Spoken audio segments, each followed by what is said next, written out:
Hello my YouTube family, કેમ છો? મજામાં જ છો? Welcome back to my new blog. અમે પણ મજામાં જ છીએ. જય મા મોગલ બધાને, તમારા બધાનું હાર્દિક હાર્દિક સ્વાગત છે મારા નવા બ્લોગમાં, નવા વિડીયોમાં. તો આઈ હોપ બધા મજામાં જ છો. અમે પણ મજામાં જ છીએ. તો આજે વાગવામાં થઈ ગયા છે 11:30 જેવું થવા આવી ગયું છે ને. આજે આપણે સિઝનની પહેલી વાલોળનું શાક બનાવવાનું છે. તો આપણે જો એને હારી કરી નાખીએ, તો ધોઈને પછી ખૂટી હતી આ કરી નાખી છે ને, થોડીક ઓછી છે એટલે આપણે રીંગણા એ બે મોળીને નાખી દીધા છે. અને આપણે જો અહીં ચૂલે તો મૂકી દીધું છે બધું તપેલું. ને આપણે તો ગોતું તો રોજની જેમ કામ જ વી ગયા છે. પ્રિન્સીભાઈ બહાર રમે છે, તો આપણે ફટાફટ વાલોળની પહેલી સિઝનની પહેલી વાલોળનું શાક બનાવી નાખીએ.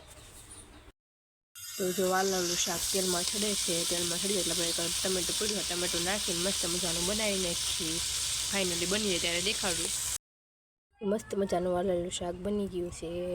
ટમેટા નાખીને કોથમરી નાખતા ભૂલી ગયા તો કોથમરી આપણે ફટાફટ કોથમરી નાખી દઈએ. તો કોથમરી નખાઈ ગઈ અને મસ્તનું બની ગયું. જુઓ, ઢાંકીને મૂકી દઈએ.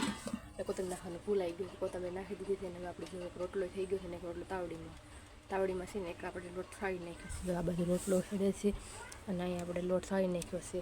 અને આપણે 2 રોટલા બનાવવા, તો ફટાફટ આપણે 2 રોટલા બનાવી નાખીએ.